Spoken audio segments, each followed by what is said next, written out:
ఒక మూగ బొమ్మవే శిలగా నిలిచేవే. చేసిన కర్మను అనుభవించమని నన్ను వదిలేశావే. అయితే నీకీ మొక్కులు ఎందుకు? ఏటేటా ఈ జాతరలు ఎందుకు? ఇక నీకీ గుడి ఎందుకు? ఆ గోపురం ఎందుకు? ఆగక పొంగేనా ఆక్రోశం అగ్నిగా మారక ముందే, ఆ రావాణల జ్వాలల్లో నేనాహుతి కాకముందే.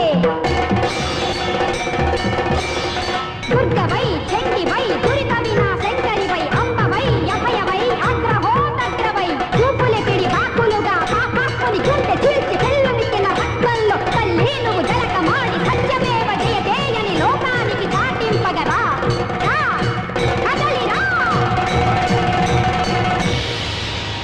నా కన్నీటికి నీ మనసు కరిగి కదిలి రాకపోతే నా రక్తాన్ని నైవేద్యంగా పెడుతున్నాను, తీసుకో.